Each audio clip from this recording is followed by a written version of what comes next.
o que está acontecendo, tá? Na Ucrânia. Vou dar uma passada para vocês. O que está acontecendo é que Gerasimov, que é o comandante em chefe das Forças Armadas, é considerado hoje, provavelmente aos 67 anos de idade, se não me engano, tá? É o maior gênio militar vivo. Não é considerado por mim, não é considerado pela Sputnik, é considerado por todo mundo, até pelo alto comando ucraniano. O Gerasimov estaria hoje na frente de batalha. Aonde? Claro que ele não me disse, nem vai dizer para ninguém. Ele está em algum lugar na frente de batalha, comandando pessoalmente uma passagem do espectro da geoguerra. Nós estamos na geoguerra, porque nós estamos praticamente num simulacro de Terceira Guerra Mundial.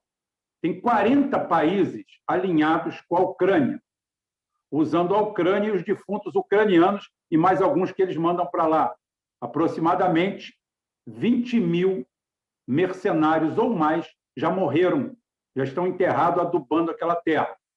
Mal adubando, né? Inclusive alguns brasileiros. Ótimo. Os números que saem de lá são realmente assombrosos. São números assombrosos, são números superlativos. Que a própria Rússia, não divulga de forma parcimoniosa para não ser mais atacada ainda. Por quê? Porque simplesmente a técnica, a tática desesperada usada ultimamente pela Ucrânia em forças não regulares, o que significa isso? Significa forças que não têm treinamento militar adequado, nem vida militar. São conscritos, chegados ali, na frente de batalha, e o cara fala assim, faz isso. Coisa que provavelmente um militar de carreira vai questionar aquela hora.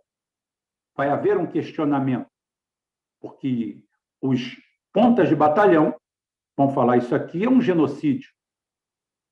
A Rússia, tá, usa a doutrina Manstein.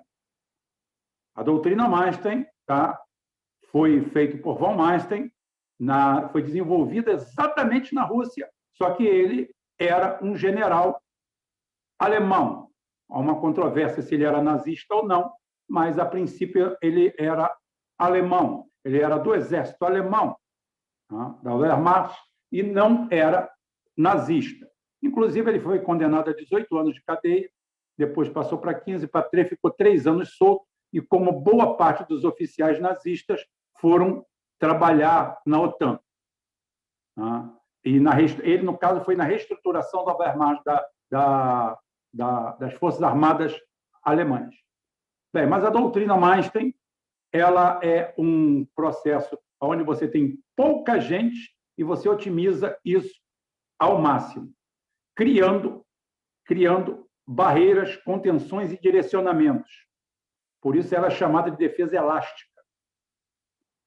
Ela é uma defesa elástica, ela se move, ela é móvel o tempo todo. E o que acontece com essa história de que amanhã eu vou, amanhã eu vou, amanhã eu vou, amanhã vai ter o contra-ataque, amanhã vai ter o contra-ataque, amanhã vai ter o contra-ataque. Surovikin, que é o homem do chão, que está lá, foi lá e fez portentosas defesas, muitas delas físicas, criando os chamados corredores da morte, ou picadoras de carne, moedor de carne. Por quê? Porque você, ao atacar, você é direcionado por forças laterais para o ponto de convergência. E aquele ponto de convergência é varrido pela artilharia. Ao ponto que os Wagner faziam o ataque e recuo. Por que é que Bakhmut durou tanto tempo para cair? Porque a Rússia aproveitou para eliminar 72 mil soldados ucranianos. Porque eles atacavam, ao invés de você continuar atacando e perdendo homens, você recua em cima de bases que você já preparou e você espera o contra-ataque de quem você atacou. E você dizima todos eles. Foi assim que os números de perdas da Ucrânia são assustadores, porque os usam mais ou menos uma tática de Waterloo, enfrentamento do século XIX, enfrentamento frente a frente, praticamente isso. Usa a tecnologia usada em Flandres, aonde num espaço de, sei lá, bota aí 5 quilômetros quadrados, morreram 1,5 milhão de pessoas em 3 anos de guerra, entre alemães e ingleses. Nunca na história da humanidade, até agora a chegada da Ucrânia, houve um morticínio tão grande por tão pouco. Era uma carga de manhã, outra carga à tarde, e o cara, a maioria, morria em 2 horas de batalha sem nunca ter dado um tiro, sem saber o que foi fazer ali. O maior desperdício proporcional de mão de obra e de homens da história da humanidade aconteceu exatamente em Flandres, porque não havia objetivo militar. Avançar naquela merda ou recuar naquela bosta valia a mesma coisa.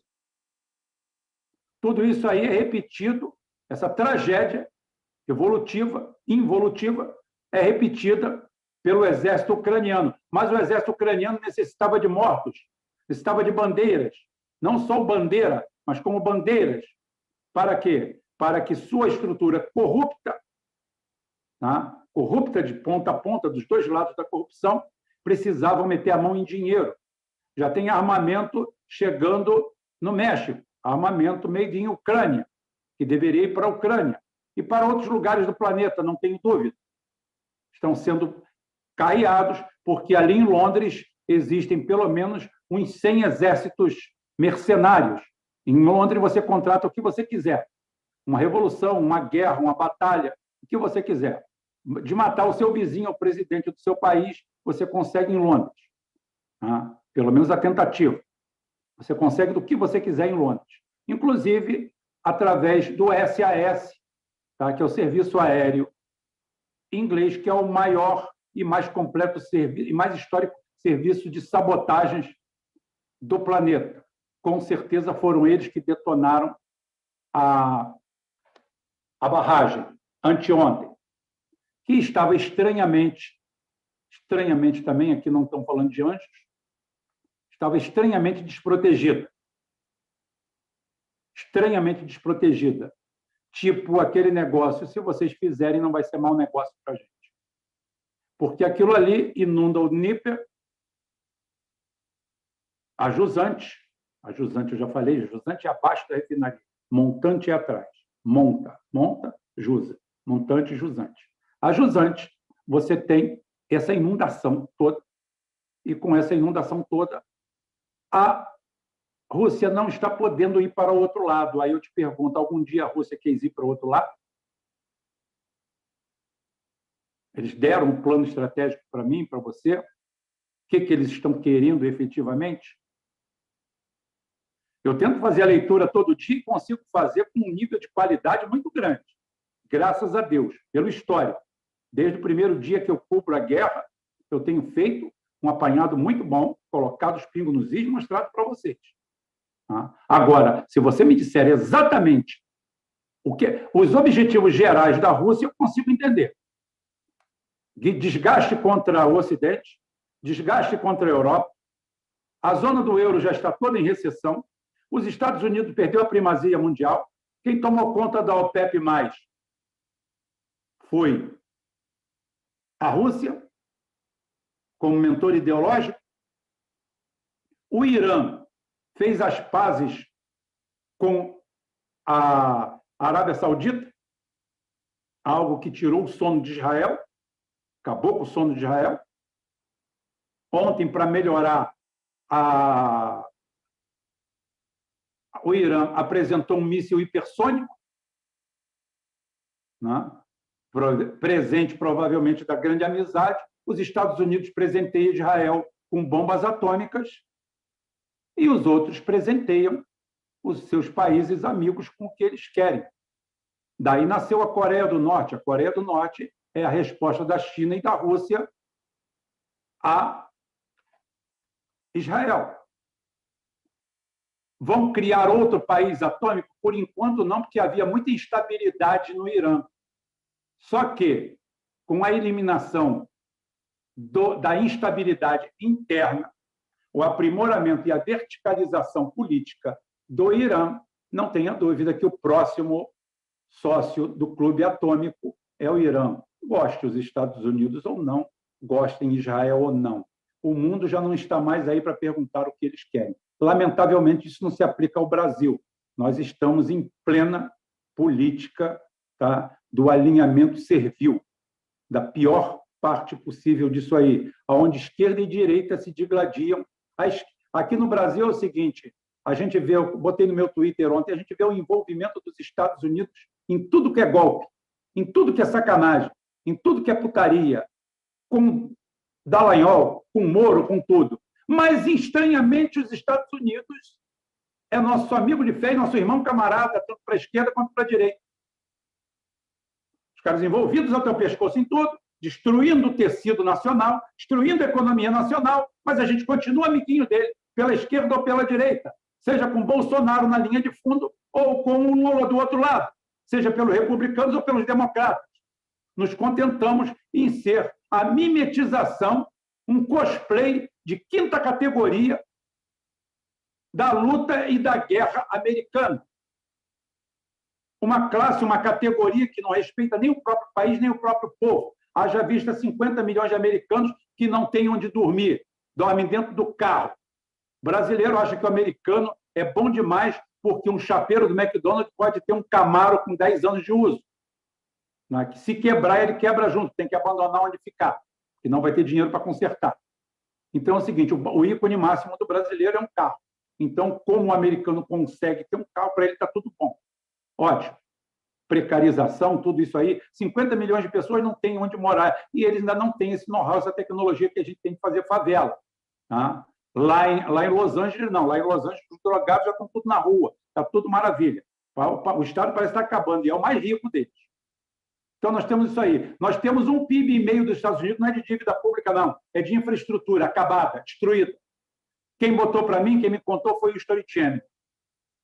Só para vocês verem que a teoria da conspiração. A infraestrutura americana está arrasada, quebrada, arrebentada. Eles tinham o maior centro industrial do planeta, Detroit. Eles, para ir na Ásia, explorar mão de obra e melhorar o preço e aumentar o ganho, como disse o Felipe mesmo aqui, houve um processo em que todo mundo ganhava. Houve quase uma socialização através do bem-estar coletivo. Depois veio a ganância. Ninguém se contentava mais em ser operário e ganhar um salário digno, ter honra, morar bem, ter o próprio carro e ainda ter direito a férias. O americano era invejado por isso, o American Way of Life. Que legal, bom. Mas isso criou o hedonismo. A ponto que, em 1976, eu vou dar esse dado, repito ele, que é a repetição que leva à lembrança. Eu vejo vocês aqui repetindo coisas que eu falei há 2 anos atrás, e eu fico feliz com isso. Tá? Em 1976, a classe média americana era dona de 26% a 30% do produto interno americano. Estava longe de ser o ideal, tá? Mas eram donos de 30%. Hoje, a classe média americana é dona de 8% da riqueza. Depauperaram, empobreceram, ficaram na miséria. Aqueles 50 milhões não saíram da Disneylândia. 50 milhões de pobres estão saindo de algum lugar. E não são drogados, não. É homeless, é gente sem teto. É gente vivendo de stamp card. Vivendo, sabe de quê? De Bolsa Família, de ajuda de alimentação, que lá tem, os estados, o município tem. Não é o Lula que inventou isso, não. Lá existe nos Estados Unidos. O cara vivendo nessa condição precária. Saúde, o cara não pode nem pensar em cair na rua, está fudido. Está arrebentado. A ponto que eles ficam com raiva do imigrante, e o imigrante, como não paga imposto, não paga nada, tem uma situação melhor do que ele, o imigrante ilegal. Então, a situação está assim deteriorada. Os caras não respeitam a eles mesmos, vão respeitar a gente. Tenha santa paciência.